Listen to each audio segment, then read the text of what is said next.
O Paraná TV fala agora da Operação Lava Jato. O juiz federal Sérgio Moro deve decidir hoje se aceita as denúncias apresentadas ontem pelo Ministério Público Federal. 36 pessoas, a maioria executivos e até donos de empreiteiras, foram denunciados à Justiça por envolvimento no desvio bilionário de dinheiro público da Petrobras.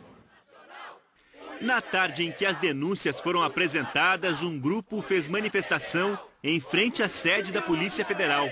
Gesto de repúdio à corrupção e apoio ao juiz Sérgio Moro. Ele está encarando todas as empreiteiras, os grupos políticos desse país, grandes interesses, e está batendo de frente, né? Ele está fazendo o papel de um juiz de verdade, né? Horas antes, a Força-Tarefa do Ministério Público Federal apresentou as denúncias contra os acusados de participação em irregularidades apuradas pela Operação Lava Jato. O Procurador-Geral da República veio acompanhar. Começamos hoje essa nova fase da investigação, outras se seguirão. Eu gostaria de pontuar que esse não será um trabalho de tempo rápido. Esse é um trabalho que demandará ainda algum tempo para sua completa elucidação.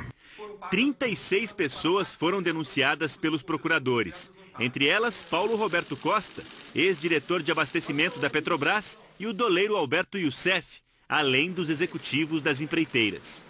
As denúncias encaminhadas à Justiça Federal se referem a fraudes em contratos assinados pela diretoria de abastecimento da Petrobras, que era comandada por Paulo Roberto Costa.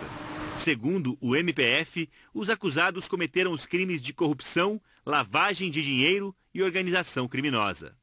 23 denunciados têm ligações com 6 grandes empreiteiras: OAS, Camargo Correia, UTC, Mendes Júnior, Galvão Engenharia e Engevix. Os contratos investigados na Petrobras foram firmados entre 2004 e 2012 e os pagamentos se estenderam até este ano. De acordo com os procuradores, havia 3 núcleos na organização criminosa que fraudava contratos na Petrobras. Um deles era o das empreiteiras, que combinavam entre elas quem seria a vencedora nas licitações. O outro núcleo era o dos funcionários públicos, que recebiam propina em troca de vantagens oferecidas às empreiteiras. O terceiro núcleo era o dos operadores, como Alberto Youssef, responsável por dar aparência legal ao dinheiro vindo de fraudes. Para isso, Youssef usava empresas de fachada, inclusive no Paraná, disse o procurador. Um dos objetos das nossas acusações é especificamente os atos de lavagem de dinheiro que foram praticados por meio dessa empresa GFD Investimentos, inclusive no Paraná, onde Alberto Youssef construiu 2 prédios para lavar dinheiro que era produto e proveito desses crimes. As investigações apontaram que o roteiro do esquema criminoso era o seguinte: a Petrobras pagava pelas obras, as empreiteiras recebiam o dinheiro e repassavam uma parte para as empresas de fachada controladas por Alberto Youssef. As transferências eram justificadas como pagamento por consultoria. Em seguida, estes valores saíam das empresas de fachada do doleiro para pagar propina. Entre os denunciados estão Ricardo Pessoa, presidente da UTC, apontado como chefe do Clube das Empreiteiras, Sérgio Mendes, vice-presidente da Mendes Júnior, Gerson Almada, vice-presidente da Engevix, Ayrton Fonseca, diretor-presidente da Divisão de Engenharia Industrial da Galvão Engenharia, José Aldemário Pinheiro Filho, presidente da OAS, e João Ricardo Auler, presidente do Conselho de Administração da Camargo Correia. Todos estão presos na Polícia Federal em Curitiba. Pessoas ligadas ao doleiro Alberto Youssef também foram denunciadas. Youssef foi levado nesta quinta-feira para um hospital de Curitiba. Desde março, quando foi preso, ele já foi internado 5 vezes. Os advogados do doleiro afirmam que Youssef sofre de problemas cardíacos.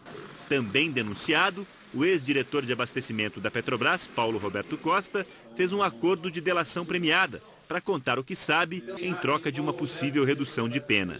Hoje, Costa cumpre prisão domiciliar no Rio de Janeiro. O coordenador da Força Tarefa explicou como funcionava o cartel de empreiteiras na Petrobras.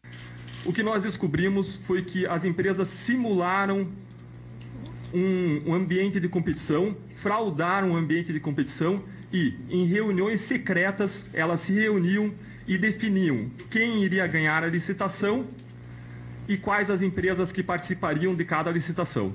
Nós temos, portanto, aí um ambiente fraudado em que existiam cartas marcadas. Além da punição dos acusados, os procuradores pedem o ressarcimento de R$1 bilhão. E de acordo com a Receita Federal, que também participou das investigações, este valor pode dobrar. Já foram identificados diversos ilícitos tributários no âmbito tributário, né? O procedimento tributário, o procedimento administrativo fiscal separado do âmbito penal, nós estimamos aí, a partir das irregularidades já identificadas, que nós podemos incorrer em lançamentos em autos de infração em torno de R$1 bilhão. Nós temos que apoiar a Polícia Federal, apoiar o Ministério Público, o juiz Sérgio Moro, para moralizar esse país. O brasileiro não aguenta mais tanta corrupção. Empreiteiro, lugar é na cadeia! Empreiteiro, lugar é na cadeia! Se o juiz aceitar as denúncias, os investigados passam a ser réus e começam a responder um processo judicial. O Ministério Público Federal defende a prisão de todos os envolvidos como forma de impedir novos atos de corrupção. A Camargo Corrêa afirmou que agora pode conhecer os detalhes do processo e que espera um julgamento justo e equilibrado. A Engevix declarou que vai prestar os esclarecimentos à Justiça.